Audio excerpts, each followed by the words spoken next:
Welcome to HFY Galaxy Tales. To enjoy HFY stories, subscribe and like this channel. The Interstellar Academy of Higher Cognition floated in the void between three suns, a monument to intellectual superiority that made lesser species weep at their own inadequacy. At least, that was what the brochure claimed. I am Crix, Senior Assessment Coordinator for the Academy, and I have evaluated the cognitive capabilities of 417 different species across this galaxy. Trust me when I say that humanity's application to join our institution was, quite frankly, hilarious. Another one. My colleague BRYX slithered over to my workstation, her tentacles quivering with amusement. Please tell me you're reading what I think you're reading. I gestured at the holographic display floating before us. Earth. Third planet from a yellow dwarf star. They want to send a representative to study here. BRYX made that gurgling sound that passes for laughter among her species. The apes? The ones who only figured out quantum mechanics 300 of their years ago. 273, actually. I pulled up their academic records. They're still using primitive digital computers. Can you imagine? They haven't even developed biological processing units. The other scholars in the evaluation chamber turned their attention toward us. News traveled fast when it was this entertaining. Kelvin, a crystalloid being from the Hexer system, floated closer. His geometric body refracted light in patterns that suggested supreme amusement. Did they really submit an application? What credentials could they possibly offer? I scrolled through the human file. Apparently, they've solved something called the Riemann hypothesis, achieved controlled fusion, and have recently developed faster-than-light communication using quantum entanglement. Baby steps, BRYX snorted. The Korvathi achieved all of that while they were still living in caves. What else? Their representative. I paused, reading the name. Maya Foster. Age 26 by their counting system. Graduated from something called Massachusetts Institute of Technology. She has a doctorate in applied mathematics and theoretical physics. The chamber erupted in what I can only describe as polite, academic mockery. We weren't cruel, you understand. We were simply realistic. The gap between human achievement and the rest of the galactic community was, well, astronomical. Should we even bother with the entrance examination? Kelvin's facets glinted. It seems wasteful to put her through the humiliation. I considered this. Protocol demanded that every applicant receive a fair assessment, regardless of their species' technological level. But protocol had been written by beings far more optimistic than myself. The director insists, I said finally. Universal access to education and all that noble nonsense. 3 cycles later, Maya Foster arrived at the academy in a human transport vessel that looked like it had been assembled by enthusiastic children with a surplus of metal scraps. Compared to the sleek bio ships and quantum folders in our docking bay, it was practically prehistoric. I met her at the reception platform, prepared to be underwhelmed. I was not disappointed. She stood barely 1.6 meters tall, with dark skin and hair arranged in small coiled sections. Her clothing was laughably primitive, some kind of woven plant fiber, and she carried a small bag that probably contained whatever primitive computing device her species relied upon. Welcome to the Academy, I said, keeping my tone professional. I am Crix, your assessment coordinator. Maya looked up at me with those peculiar binocular eyes humans possessed. Thank you. This place is incredible. That much was true. The reception hall stretched for 3 kilometers in every direction, its walls displaying real-time feeds from classrooms across 17 dimensions. Beings of every conceivable morphology moved through the space, some flying, some phasing through solid matter, some existing in multiple locations simultaneously. The entrance examination will take place tomorrow, I explained. You should rest and prepare yourself. I must warn you, the failure rate for first-time applicants is 98%. What about species like mine? Maya asked. Humans, I mean. What's our success rate? I hesitated. You're the first human to apply. Her face did that thing humans do when they're surprised, raising those strips of hair above her eyes. Really? I figured someone would have tried before me. Your species only made contact with the galactic community 4 cycles ago, Bryx interjected, slithering up beside me. Most civilizations wait at least 50 cycles before attempting academy admission. It shows wisdom, knowing one's limitations. Maya's expression shifted into something I couldn't quite interpret. Or maybe it shows ambition, not accepting limitations. Oh, this one had spirit. I almost felt bad about what was coming. That evening, I met with the examination committee to finalize the assessment parameters. The committee consisted of 7 of the Academy's most distinguished scholars, each representing a different branch of higher cognition. We should make it fair, argued Thelix, our ethics coordinator. His energy form pulsed with concern. Adjust the difficulty to account for her species' developmental level. Absolutely not, countered Yenna, a hive mind from the cluster worlds. All 47 of her bodies spoke in unison. Standards exist for a reason. If we lower the bar for every primitive species that wanders into our sector, we diminish the value of Academy certification. I found myself agreeing with Yenna, despite Thelix's noble intentions. The examination should remain unchanged. It's the same test we give everyone. The same test that makes postgraduate scholars from advanced civilizations weep in frustration. Kelvin's facets arranged themselves into a pattern of skepticism. She'll be destroyed. Then she'll learn a valuable lesson about humility, Bryx said. Perhaps humanity needs that. We settled on the standard examination. 3 sections, each designed to test different aspects of higher cognitive function. Abstract reasoning in 11-dimensional space. Quantum probability calculations without computational aids. And finally, the eternal theorem. The eternal theorem had stood unsolved for 6,000 cycles. It was more of a tradition than an actual test component, really. We included it in every examination, knowing full well that no one could solve it. Those who came closest earned the highest marks. The puzzle involved a mathematical structure so complex that it required simultaneous visualization of recursive time loops, non-Euclidean geometry, and paradoxical logic states. The greatest minds in the galaxy had attempted it. Some had gone mad trying. It was, in essence, impossible. The examination hall could accommodate 5,000 beings simultaneously, each in their own isolated testing environment.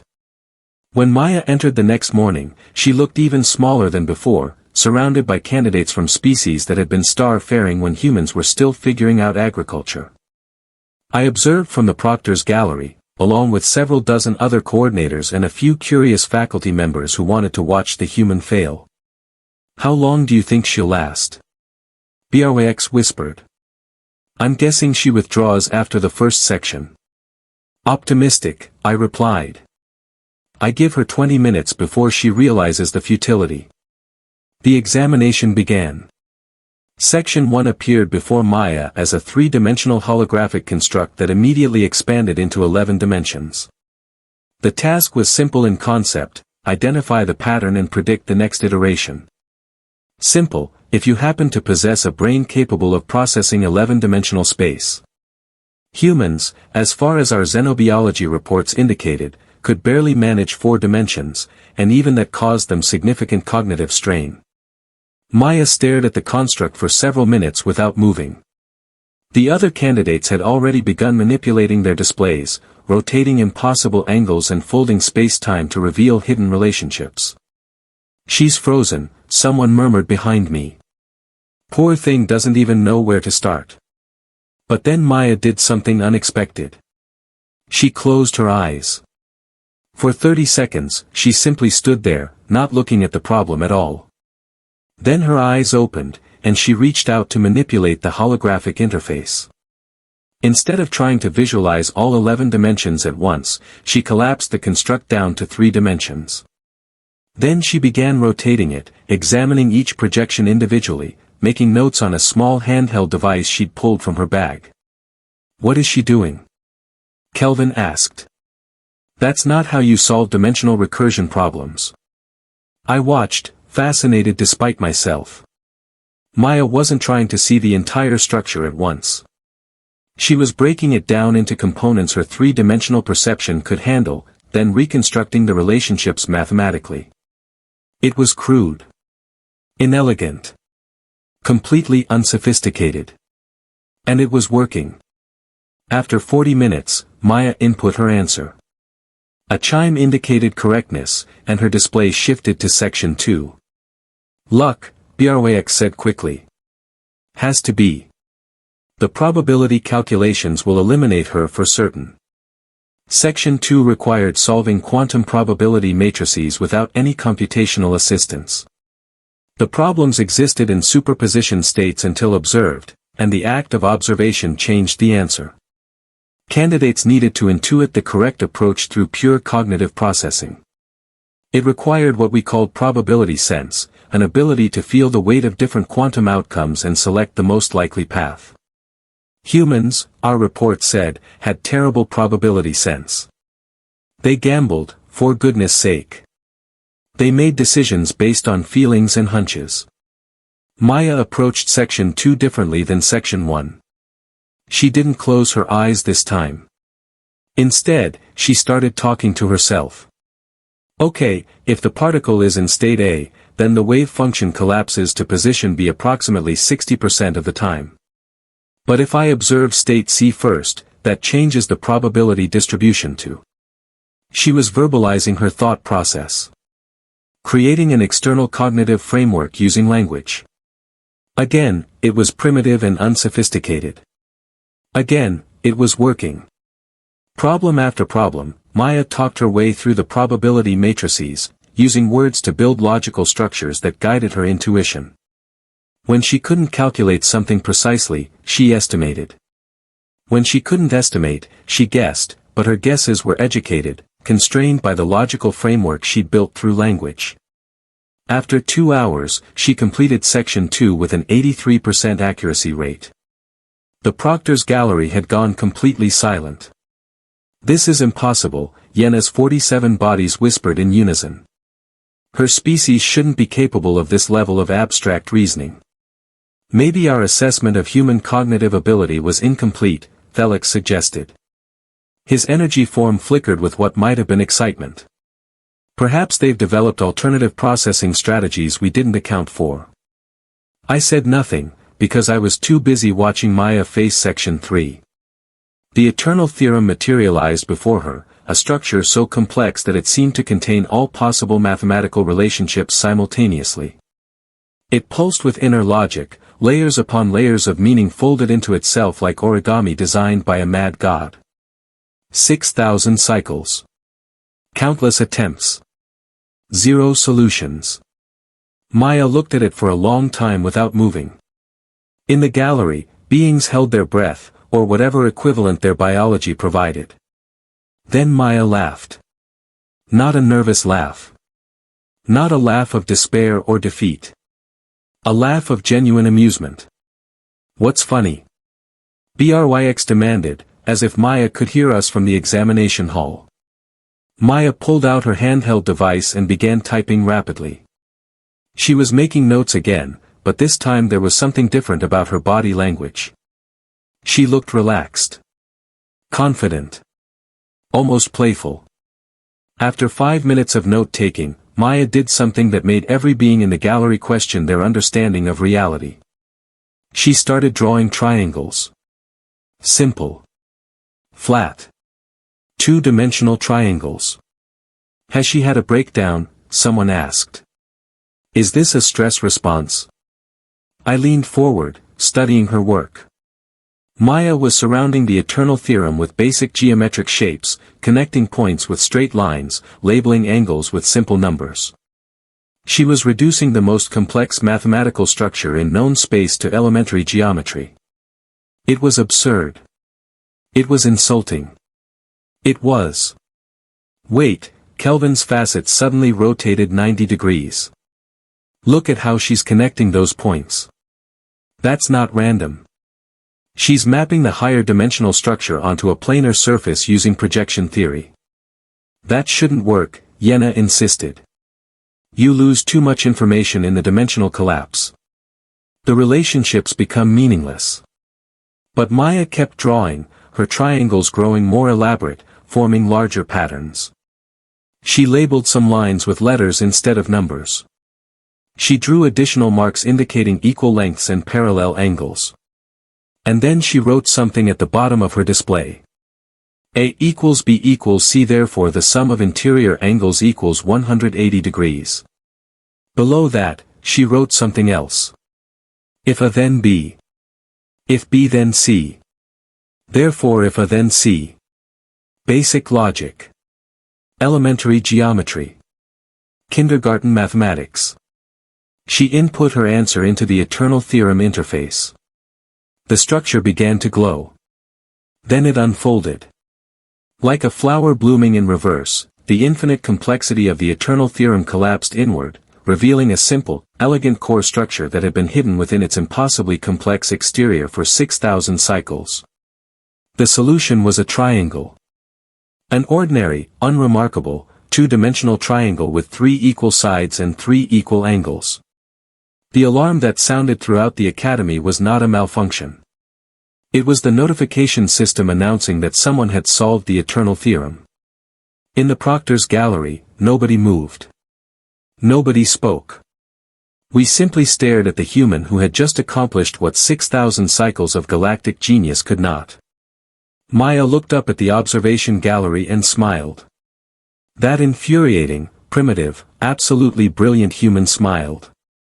The academy went into complete chaos within minutes of Maya's solution verification. And by chaos, I mean the most organized, intellectually rigorous chaos you have ever witnessed. Scholars don't panic the way soldiers panic. We don't scream and run. We converge, we debate, and we demand explanations with extreme prejudice. The examination hall filled with some of the most powerful minds in the galaxy, all trying to understand how a human, a species barely out of their technological infancy, had solved the unsolvable. Director Vex materialized in the center of the hall. She was a being of pure consciousness, existing as organized thought patterns held together by quantum field manipulation. When she spoke, reality itself seemed to listen. Somebody explain this to me slowly, because I must be misunderstanding something fundamental about our current situation. I stepped forward, my report tablet clutched in what humans would call hands. Director, the human candidate solved the eternal theorem using what appears to be elementary geometric principles from her species' early educational curriculum. Elementary? Vex's consciousness rippled with disbelief.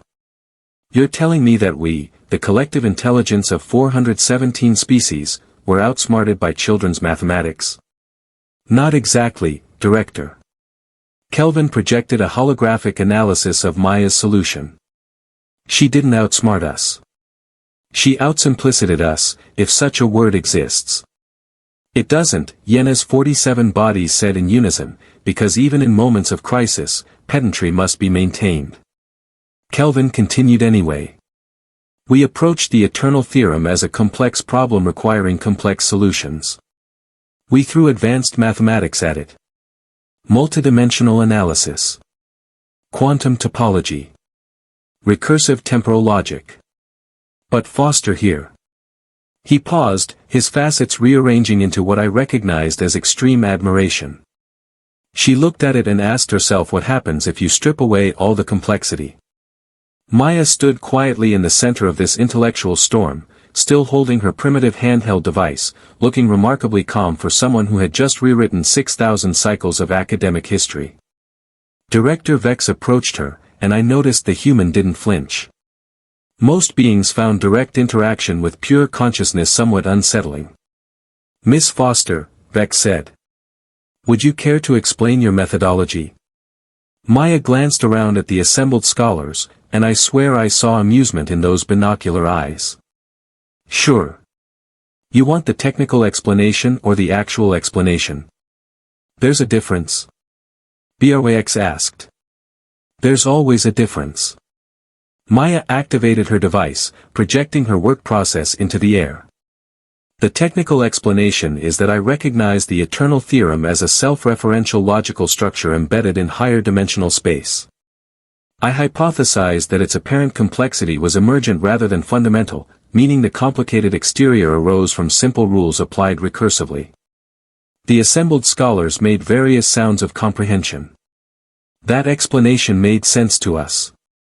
It was sophisticated and precise. And the actual explanation? Director Vex prompted. Maya grinned. It looked like someone had taken a really simple idea and wrapped it in so much fancy packaging that everyone forgot to check what was inside the box. The silence that followed was profound. You're saying we overcomplicated it? Felix's energy form flickered with something between embarrassment and enlightenment. I'm saying you never tried uncomplicating it. Maya zoomed in on her triangle diagram. Look, on Earth, we have this teaching philosophy called Occam's razor. It basically says that the simplest explanation is usually the correct one. When I saw the eternal theorem, I thought, what if this isn't actually complicated? What if it just looks complicated? So you reduced it to basic geometry, I said slowly, my mind still processing the implications. I reduced it to the most basic geometry. Maya pointed at her triangle. This is literally the first complex shape human children learn about. 3 sides, 3 angles, the angles always add up to 180 degrees. It's foundational because it's simple, and because you can build almost anything else from triangles if you're patient enough. Yenna's hive mind rippled with agitation. All 47 bodies spoke, but not quite in unison this time, suggesting internal disagreement. But that's so primitive? Maya offered. Yeah. That's kind of the point. Director Vex's consciousness expanded, filling more of the hall, a sign of deep contemplation. Let me ensure I understand this correctly. You succeeded where we failed not despite your species' limited technological development, but because of it? Maya considered this. Maybe. Or maybe you succeeded way too well at developing advanced thinking, and forgot that sometimes advanced thinking isn't what you need. Sometimes you just need to think clearly.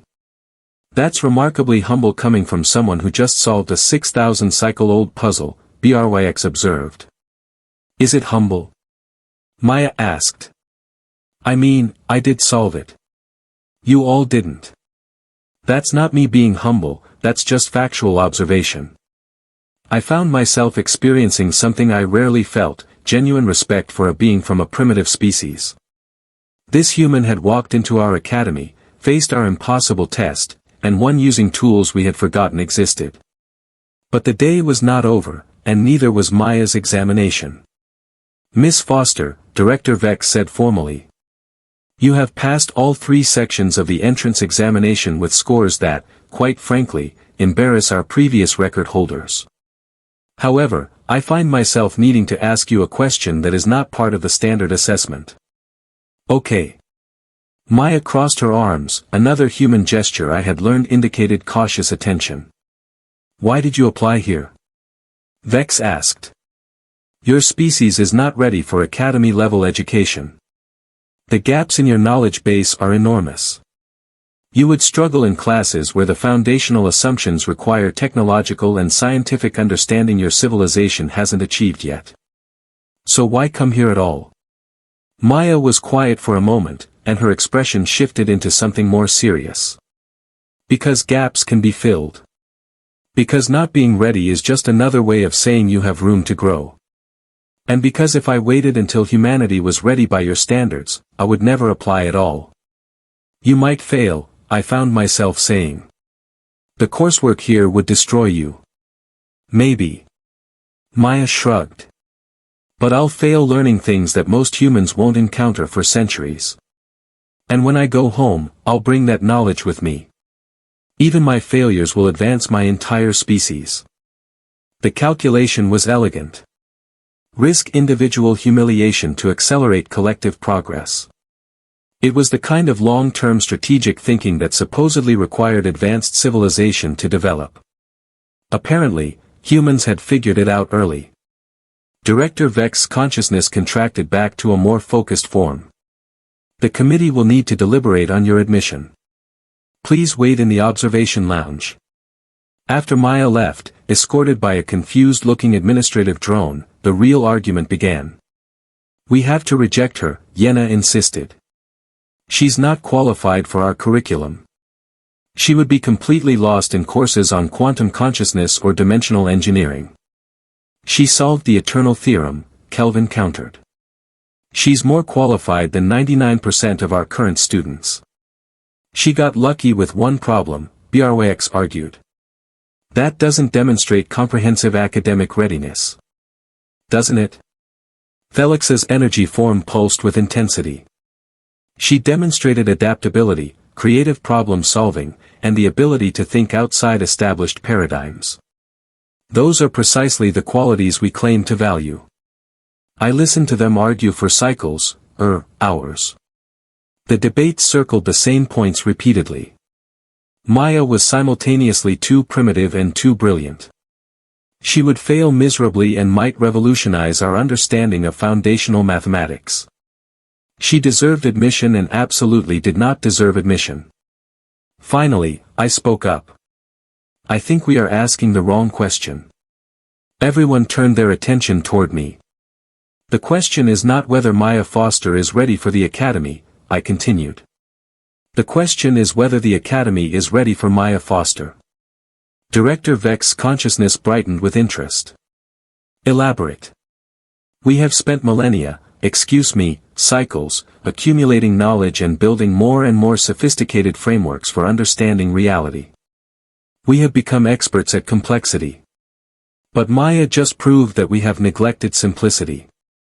She possesses knowledge that we have lost, the knowledge of foundational thinking. I pulled up her solution again, displaying the simple triangle that had unraveled the eternal theorem. If we reject her, we maintain our standards and our pride. If we accept her, we admit that a primitive species has something to teach us. Which choice serves the Academy's actual mission of advancing knowledge? The silence stretched for several minutes. Finally, Director Vex spoke. Crix, you will serve as Miss Foster's academic advisor. Kelvin, you will work with her on dimensional mathematics, teaching her our frameworks while learning her reductive methodologies. Felix, you will coordinate with Earth's educational institutions to develop bridging materials for future human applicants. Wait, Brx interrupted. You're accepting her. I am revolutionizing our entire admission philosophy, Vex corrected. From this point forward, the Academy will actively recruit from developing civilizations. We have been gatekeeping knowledge when we should have been cross-pollinating perspectives. The other students will mock her, Yenna warned. They will see her as inferior. Then the other students will learn the same lesson we just learned, Vex replied. That sophistication is not the same as wisdom, and advancement is not the same as understanding. I found Maya in the observation lounge, staring out at the three suns that illuminated our sector of space. She turned when I entered, and I saw anxiety in her expression for the first time. Well, she asked. Welcome to the Interstellar Academy of Higher Cognition, I said. Try not to solve any more impossible problems in your first semester. It makes the rest of us look bad. Her face transformed with that human expression of joy, lips pulling back to reveal teeth, which should have looked threatening but somehow appeared friendly. I'll do my best, she said. Or my worst. Depending on how you look at it. Over the following cycles, Maya Foster became something of a legend at the Academy. She struggled, exactly as predicted. Courses on quantum consciousness were nearly incomprehensible to her. Dimensional engineering made her head hurt, literally, she went to the medical bay 3 times. But she persisted, and more importantly, she changed things. In her second month, a Korvathi professor spent 6 hours trying to explain probability mathematics to his class using traditional methods. Maya raised her hand and said, "It's like flipping a coin, right? You cannot know which side will land facing up, but you can know that it will definitely be one of 2 options." The professor stared at her. The entire class stared at her. Then someone said, "Wait, that actually makes sense." By her 4th month, Maya had started a study group focused on reductive explanation techniques. Beings from 20 different species attended, learning to strip complex problems down to their simplest components before rebuilding them with sophisticated understanding. The group called themselves the Simplicitors, which I found both amusing and appropriate. By her 6th month, 3 papers had been published using methodologies inspired by Maya's approach to the eternal theorem. 2 more ancient puzzles were solved, not by adding complexity, but by removing it. I watched all of this with fascination and, I admit, pride. Maya was exactly the kind of disruptive element the Academy had needed without knowing it.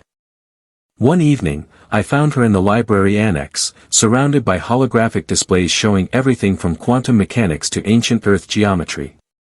"Studying hard?" I asked. "Always." She gestured at her displays. "I'm trying to find connections between human mathematical development and Cravathi probability theory. I think there's something there." "You never stop, do you?" Maya looked up at me, and in her eyes I saw the fire that had brought her across space to our academy. "Crix, I come from a species that barely figured out fire 10,000 years ago by your calendar. Now I'm studying at the most prestigious institution in the galaxy. If I stop, even for a moment, I feel like I'm wasting the most incredible opportunity anyone from Earth has ever received." "You earned this opportunity," I reminded her. "I know." She smiled. "That's what makes it so incredible." 3 cycles later, I mean years, Maya graduated. Not at the top of her class, she still struggled with advanced concepts her species lacked frameworks for, but she graduated with honors in applied simplification theory, a new field that had been created specifically to formalize her methodologies. At the graduation ceremony, Director Vex addressed the assembled students and faculty with a message that would have seemed impossible before Maya's arrival. "We have learned this cycle that advancement is not a straight line from simple to complex. It is a circle, where sufficient complexity eventually returns to simplicity. We have learned that primitive does not mean inferior, merely different. And we have learned that the newest voice in the room might be the most important one to hear." Maya stood among graduates from species that had been star-faring for millennia, wearing ceremonial robes that had been hastily modified to fit human proportions, and she looked perfectly at home. After the ceremony, she approached me one final time. "Thank you," she said. "For giving me a chance even when you thought I would fail." "I did think you would fail," I admitted. "I was spectacularly wrong." "You were appropriately skeptical based on available evidence," Maya corrected. "Being wrong isn't a failure. It's just new information." She was returning to Earth, carrying 3 years of academy education and a perspective that would reshape human science for generations. But before she left, she had one final question. "Crix, how many other human applications has the Academy received since I arrived?" I checked my records. 417. Her eyes widened. "That many?" "You inspired your species," I said. "They saw what you accomplished and decided that they could accomplish it too. Can they?" I thought about Maya's solution to the eternal theorem. I thought about her study group and her research papers and the way she had fundamentally changed how the Academy approached education. "Probably not," I said honestly. "Most of them will fail. The Academy is genuinely difficult, even with our new simplified teaching methodologies. But some of them will succeed, and those successes will be spectacular." Maya nodded slowly. "Good. That's how progress works. Most attempts fail, but the ones that succeed change everything." She left the next morning on that same ridiculous human transport vessel. I watched it depart from the observation deck, thinking about how much had changed since it had first docked at our station. Brx slithered up beside me. "Do you think we made a mistake, opening our doors to primitive species?" "I think we made a mistake waiting so long to do it," I replied. "The other academies are mocking us," she said. "They think we've lowered our standards. Let them mock." I turned away from the viewport. In 6,000 cycles, when they're still trying to solve problems using only advanced mathematics, we'll be solving them with kindergarten geometry. That's not very dignified. No, I agreed. But it works. And really, isn't that the most important thing? Somewhere in the galaxy, Maya Foster was heading home to Earth, carrying knowledge that would accelerate her species' development by centuries. Somewhere in the Academy, 417 humans were beginning their entrance examinations, armed with simple mathematics and unreasonable determination. The galaxy would never be the same. And I, Senior Assessment Coordinator Crix, had a front row seat to watch it all unfold. It was going to be absolutely fascinating.